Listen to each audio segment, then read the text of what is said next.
আকাশবাণী কলকাতা, স্থানীয় সংবাদ পড়ছি সংযুক্তা সিংহ। বিশেষ খবর। প্রধানমন্ত্রী নরেন্দ্র মোদী বলেছেন, আত্মনির্ভরতার মাধ্যমে দেশ নতুন নতুন কর্মদক্ষতা গড়ে তুলছে, বাড়ছে ভারতে তৈরি পণ্যের চাহিদা। কেন্দ্রের আমন্ত্রণে সাড়া দিয়ে কৃষক সংগঠনগুলি আরেক দফা আলোচনায় বসতে রাজি হয়েছে। দুর্নীতি ইস্যুতে তৃণমূল কংগ্রেস বিজেপি চাপানোতর তুঙ্গে। করোনা পরিস্থিতির দরুন কেন্দ্র ড্রাইভিং লাইসেন্স সহ যানবাহন সংক্রান্ত সমস্ত নথির বৈধতার মেয়াদ ৩১ মার্চ পর্যন্ত বাড়িয়ে দিয়েছে। কলকাতায় আজ এ মরশুমের শীতলতম দিন। করোনা সংক্রমণ এড়াতে মাস্ক পরুন ও ঠিকভাবে পরুন, ২ গজ দূরে থাকুন, নিরাপদ দূরত্ব বজায় রাখুন, হাত ও মুখ পরিষ্কার পরিচ্ছন্ন রাখুন। আসছে বিস্তারিত খবরে। আত্মনির্ভরতার মাধ্যমে ভারত নতুন নতুন কর্মদক্ষতা গড়ে তুলছে বলে প্রধানমন্ত্রী নরেন্দ্র মোদী জানিয়েছেন। আজ আকাশবাণীতে তাঁর এবছরের শেষ মন কি বাত অনুষ্ঠানে তিনি বলেন, সাধারণ মানুষ এই রূপান্তর অনুভব করেছে এবং অসামান্য আশার সঞ্চার হয়েছে। করোনা অতিমারির দরুন সরবরাহ ব্যবস্থার দিক থেকে গোটা বিশ্ব অসংখ্য বাধার সম্মুখীন হয়েছে, কিন্তু ভারতের প্রতিটি সংকটেই দেশবাসী নতুন শিক্ষালাভ করেছে, তৈরি হয়েছে নতুন দক্ষতা। এই প্রসঙ্গে প্রধানমন্ত্রী দিল্লির অভিনব ব্যানার্জির বার্তার উল্লেখ করেন, যার অভিজ্ঞতা হল ক্রেতারা ভারতে তৈরি পণ্য চাইছেন, দোকানদারেরা বিক্রি করছেন ভারতীয় সামগ্রী। ১ বছরের মধ্যে দেশবাসীর মানসিকতায় এ এক বিরাট পরিবর্তন বলে উল্লেখ করেন তিনি। कोरोना के कारण दुनिया में सप्लाई चेन को लेकर अनेक बाधाएं भी आई, लेकिन हमने हर संकट से नए सबक लिए, देश का नया सामर्थ्य भी पैदा हुआ। अगर शब्दों में कहना है तो इस सामर्थ्य का नाम है आत्मनिर्भरता। देशवासियों की सोच में कितना बड़ा परिवर्तन आ रहा है, और वो भी 1 साल के भीतर। इस परिवर्तन को आंकना आसान नहीं है। अर्थशास्त्री भी इसे अपने पैमानों पर तोल नहीं सकते। নরেন্দ্র মোদী বলেন, নতুন বছরে মানুষ বিভিন্ন সংকল্প নেয়। এবার প্রত্যেককে দেশের জন্য সংকল্প গ্রহণ করতে হবে। নির্মাতা ও শিল্পপতিদের তিনি বিশ্বমানের পণ্য উৎপাদন সুনিশ্চিত করার আবেদন জানান। এগিয়ে আসতে বলেন উদ্যোক্তা ও স্টার্ট আপ সংস্থাগুলিকে। जीरो इफेक्ट, जीरो डिफेक्ट की सोच के साथ काम करने का यह उचित समय है। मैं देश के मैन्युफैक्चरर्स और इंडस्ट्री लीडर्स से आग्रह करता हूं, देश के लोगों ने मजबूत कदम उठाया है, मजबूत कदम आगे बढ़ाया है। वोकल फॉर लोकल ये आज घर घर में गूंज रहा है। ऐसे में अब यह सुनिश्चित करने का समय है कि हमारे प्रोडक्ट्स विश्व स्तरीय हो। जो भी ग्लोबल बेस्ट हैं वो हम भारत में बनाकर दिखाएं। তামিলনাড়ুর নবদ্বীপর টি শ্রীনিবাসাচার্য স্বামীর কথা উল্লেখ করে মোদী বলেন, ৮৬ বছর বয়সে এই মানুষটি কম্পিউটার এবং প্রয়োজনীয় সফটওয়্যার ব্যবহার শিখেছিলেন। যতদিন মানুষের কৌতূহল থাকবে ততদিন সে নতুন কিছু শিখতে পারবে। বয়স কিংবা পরিস্থিতি কখনো এর অন্তরায় হয় না। স্বচ্ছ ভারত অভিযান চালিয়ে যাবার প্রয়োজনের কথাও বিশেষভাবে মনে করিয়ে দেন তিনি। हमें सफाई अभियान चलाना चाहिए, लेकिन उससे भी पहले हमें ये संकल्प भी लेना चाहिए कि हम कचरा फैलाएंगे ही नहीं। आखिर स्वच्छ भारत अभियान का भी तो पहला संकल्प यही है। हमें देश को सिंगल यूज प्लास्टिक से मुक्त करना ही है। ये भी 2021 के संकल्पों में से एक है। দেশের মধ্যে কেবল পশ্চিমবঙ্গেই কেন্দ্রীয় সরকারের প্রকল্পগুলি চালু করতে দেওয়া হচ্ছে না বলে বিজেপির সর্বভারতীয় সম্পাদক, দলের এ রাজ্যের সহ পর্যবেক্ষক অরবিন্দ মেনন অভিযোগ করেছেন। পূর্ব বর্ধমানের বড়শুলে প্রধানমন্ত্রীর মাসিক বেতার অনুষ্ঠান মন কি বাত আজ সরাসরি শোনানোর ব্যবস্থা করা হয়। দলীয় কর্মীদের সঙ্গে তিনি সেখানে বসে প্রধানমন্ত্রীর বক্তব্য শোনেন।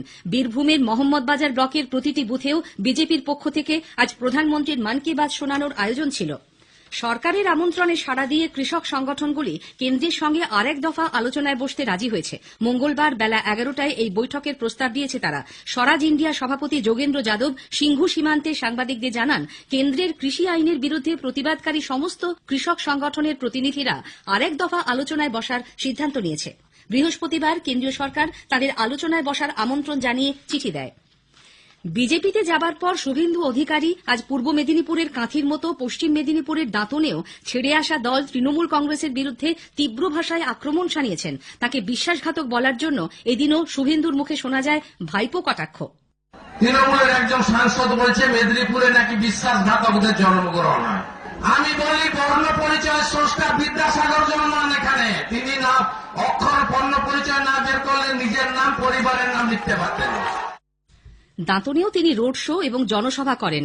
অন্যদিকে তৃণমূল কংগ্রেসের যুব সভাপতি সাংসদ অভিষেক ব্যানার্জি আজ দক্ষিণ চব্বিশ পরগনার ডায়মন্ড হারবারের জনসভায় শুভেন্দুর নাম না করে তার কঠোর সমালোচনা করেন। সারদায় তো তোমার নাম রয়েছে, তোলাবাজ তো তুমি, আর তোলাবাজ ভাইপো হাঁটাও। বন্ধু, আমি সারদাতেও নেই, আমি নারদাতেও নেই। আমার পিছনে ইডিও লেগে কাজকলা করবে আর সিবিআই লেগেও কাজকলা করবে। তোমাদের যা ক্ষমতা আছে করে নাও।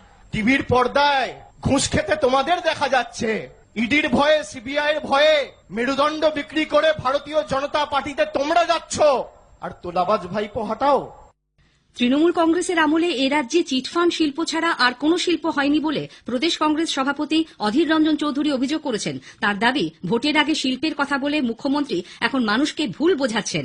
বামফ্রন্ট চেয়ারম্যান বিমান বসু বলেছেন, বর্তমান সরকারের আমলে রাজ্যে স্কুল ছুটির সংখ্যা অনেক বেড়েছে, কিন্তু রাজ্য সরকার এ ব্যাপারে প্রয়োজনীয় উদ্যোগ নিচ্ছে না। এসএফআই এর 50 বছর পূর্তি উপলক্ষে আজ যাদবপুরে এক অনুষ্ঠানে বিমানবাবু ভাষণ দিচ্ছিলেন।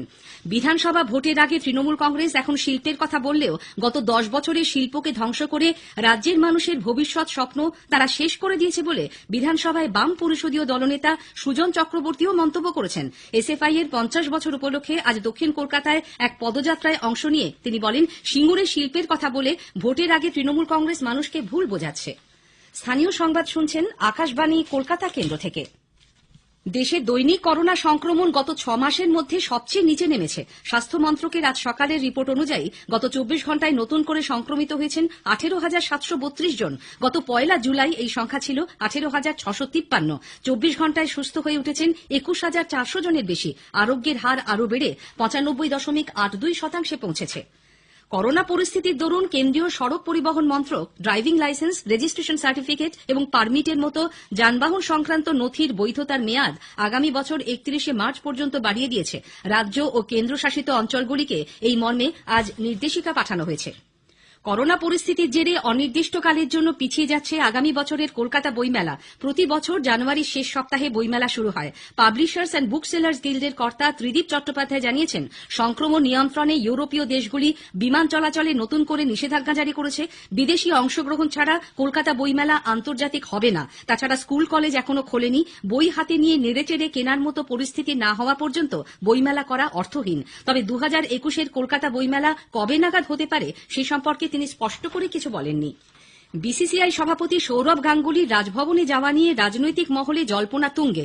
রাজ্যপাল জগদীপ ধনখড়ের সঙ্গে দেখা করতে আজ বিকেলে সৌরভ রাজভবনে যান। প্রায় 2 ঘন্টা সেখানে ছিলেন তিনি। কি কারণে এই সাক্ষাৎ সে ব্যাপারে কিছু জানা না গেলেও সৌরভ বলেছেন, এটা ছিল সৌজন্য সাক্ষাৎ। বিসিসিআই সভাপতি বলেছেন, রাজ্যপাল ইডেন দেখতে চেয়েছেন, সেই জন্যই রাজভবনে যাওয়া। সন্ধে 6:30 নাগাদ তিনি রাজভবন ছেড়ে চলে যান। গোটা রাজ্যেই জাঁকিয়ে শীত পড়েছে। কলকাতায় আজ এ মরশুমের শীতলতম দিন। তাপমাত্রা নেমেছে 11.2 ডিগ্রি সেলসিয়াসে, স্বাভাবিকের চেয়ে যা 3 ডিগ্রি কম। আজ মহানগরীর সর্বোচ্চ তাপমাত্রা 24.5 ডিগ্রি সেলসিয়াস, স্বাভাবিকের চেয়ে 1 ডিগ্রি নিচে। এদিকে প্রচন্ড ঠান্ডায় আগুন পোহাতে গিয়ে পুরুলিয়ার সাতুরি থানার জগন্নাথডি গ্রামে এক বৃদ্ধার অগ্নিদগ্ধ হয়ে মৃত্যু হয়েছে। বিশিষ্ট নৃত্য বিশারদ, সমালোচক ও ঐতিহাসিক সুনীল কোঠারি প্রয়াত। দিল্লির হাসপাতালে আজ তাঁর জীবনাবসান হয়। বয়স হয়েছিল 88 বছর। পদ্মশ্রী সুনীল কোঠারি 6 দশক ধরে নৃত্যকলার ইতিহাস নিয়ে গবেষণায় যুক্ত ছিলেন। কলকাতার রবীন্দ্রভারতী বিশ্ববিদ্যালয়ে তিনি ছিলেন উদয় শঙ্কর অধ্যাপক। আগামী শুক্রবার 1 জানুয়ারি থেকে আকাশবাণী কলকাতার রাত 10টার বাংলা সংবাদ আবার শুরু হচ্ছে। 10 মিনিটের এই সংবাদ বুলেটিন শোনা যাবে গীতাঞ্জলি ও FM গোল্ড প্রচার তরঙ্গে। 1 জানুয়ারি থেকে রাত 9:30টার বিশেষ সংবাদ আর থাকছে না। পশ্চিম বর্ধমানের পাণ্ডবেশ্বরের জামাইপাড়া এলাকায় এক নাবালিকাকে গণধর্ষণের অভিযোগে পুলিশ 3 জনকে গ্রেপ্তার করেছে। দুর্গাপুর মহকুমা আদালতে আজ তাদের তোলা হলে 6 দিনের পুলিশ হেফাজতের নির্দেশ দেওয়া হয়। শেষ করার আগে স্থানীয় সংবাদের বিশেষ অংশ আর একবার। প্রধানমন্ত্রী বলেছেন, আত্মনির্ভরতার মাধ্যমে দেশ নতুন নতুন কর্মদক্ষতা গড়ে তুলছে। বাড়ছে ভারতে তৈরি পণ্যের চাহিদা। কেন্দ্রের আমন্ত্রণে সাড়া দিয়ে কৃষক সংগঠনগুলি আর এক দফা আলোচনায় বসতে রাজি হয়েছে। কলকাতায় আজ এ মরশুমের শীতলতম দিন। স্থানীয় সংবাদ শেষ হল। এরপর বিশেষ সংবাদ রাত 9:30টায়।